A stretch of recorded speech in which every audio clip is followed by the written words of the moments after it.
Claudio always thought that marriage was like a solid house. He built it back then, took care of it at the beginning, and that was it. Now he just had to move in. But at 58 years old, he discovered a hard truth. A marriage without daily care falls apart silently. And the worst part, the fall begins slowly, almost invisible. And when the man realizes, sometimes it's too late. One day Claudio arrived home, and his wife, who always smiled when he opened the door, didn't even look up. The atmosphere was cold. No fights, no shouting, but the love was fading without noise. And maybe you're experiencing this too. The conversations are over. The hugs are gone. The affection has become routine or demanding. And deep down you feel, do I still have time to save my marriage? The truth? You may be one step away from losing the woman of your life. And you don't even see it. But don't worry. This video is the turning point. Today I'm going to show you exactly what Cláudio did to restore peace, love, and respect at home. And if you watch it all the way through, you can do the same before it's too late for you too. Before we continue, if this topic touched you in any way, if you feel there's still time to change the story in your home, subscribe to the channel. Here, I share real stories, sincere advice, and possible paths for those who want to rebuild their marriage after 50. Because we weren't made to live alone, and we don't need to learn everything through pain. If this makes sense to you, stay with me. Press the subscribe button, and let's follow along. First, stop trying to win the conversation. Start listening. Cláudio always thought that, in an argument, the one who was more logical won. He was quick with words. He knew how to use arguments, he threw out facts, he remembered past conversations. And in the end, he thought he had won. But what he didn't realize is that each victory in the argument was a defeat in his wife's heart. The conversations began to diminish. Her words came shorter, colder, until one ordinary afternoon, in the middle of a simple exchange of opinions, Cláudio interrupted. He argued. He retorted. Again. And then she fell silent. She took a deep breath. She looked into his eyes and said, "You don't listen to me to understand, you only listen to retort." It was like being punched in the chest. That night, Cláudio lay in bed and couldn't sleep. He stared at the ceiling, remembering every time he had interrupted her. Every time he raised his voice. Every time he won an argument and lost a piece of the connection. That was when the change began. Cláudio began to practice silence, listening until the end, without interrupting, paying attention not only to the words, but to the tone, the eyes, the pain hidden behind the sentences. He realized that, many times, his wife didn't want solutions. She wanted to be accepted.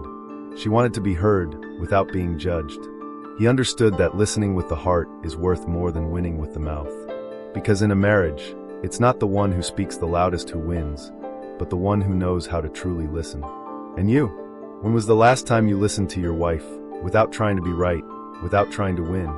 If this question touched you, write here in the comments. I need to learn to truly listen. Maybe this is the first step towards your change. Second, choose the right time to talk. It was a normal Tuesday. Cláudio arrived home tired from work. The traffic had been chaos, and all he wanted was a hot shower and silence. But when he got home, he realized that the atmosphere was also tense there. His wife was tense, her eyes tired, and the pot on the stove was burning with the smell of overcooked dinner.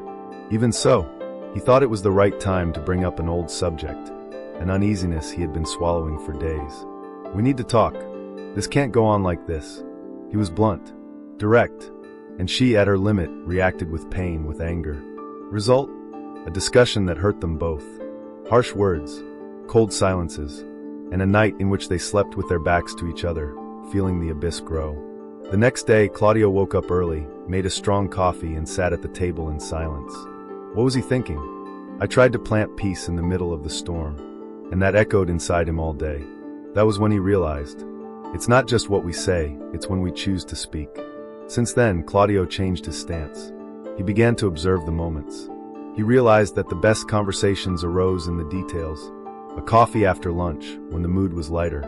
A walk at dusk, when the silence between the two could become a bridge, not a wall. And it was in this new time, calmer, more human, that he discovered. Speaking at the right time heals more than 1,000 apologies later. Sometimes, waiting for the heart to calm down is the greatest sign of wisdom in a relationship. What about you?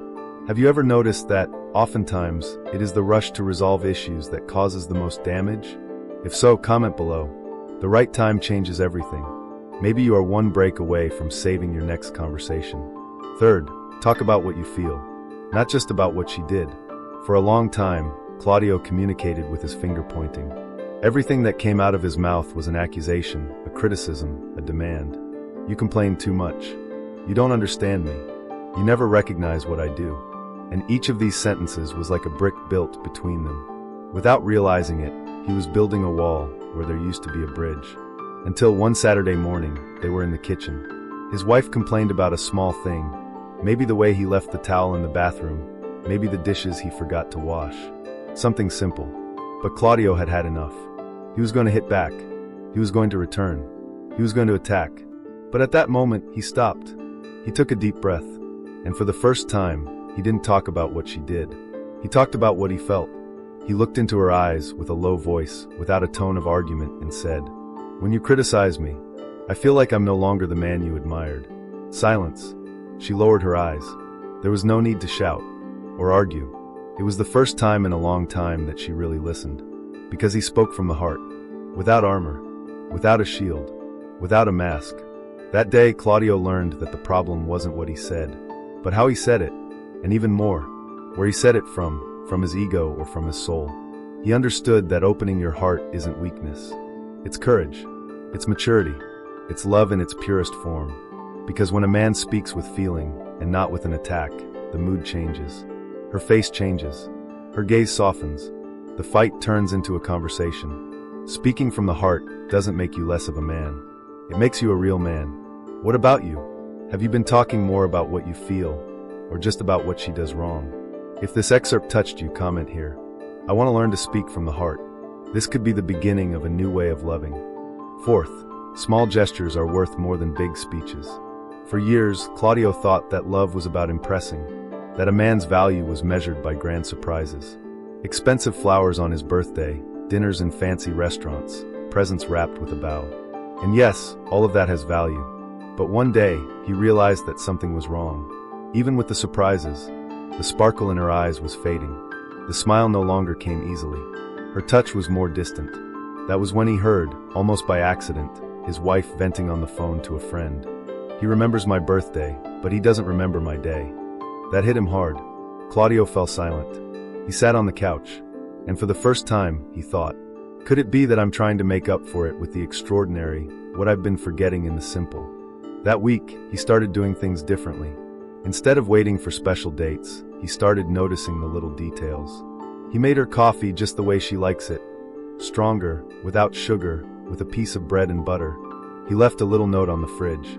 "Today I just wanted to say, thank you for not giving up on us." At bedtime, instead of turning to the side, he slowly approached her and kissed her on the forehead. Silently, but full of presence. And he noticed that her smile came back, little by little, in her own way, without a show, without an audience, because he finally understood. The small gestures of everyday life are like water in a garden. Simple, silent, but essential. That's what keeps love alive. It's not the pretty words. It's the constant actions. That's how Cláudio began to win back not only her smile, but the peace in his home. What about you? Have you been watering your relationship with simple gestures? Or are you waiting for the big occasion to show your love? If this spoke to you, comment here. Love lives in the details. This phrase could be the reminder you needed to start over. Fifth, pray with her. It's that simple. The most powerful turnaround in Cláudio's story didn't come with advice. It came on his knees. After a difficult day, he sat down next to his wife. He held her hand and said, "Can I pray with you?" She didn't answer, but she let the tears fall.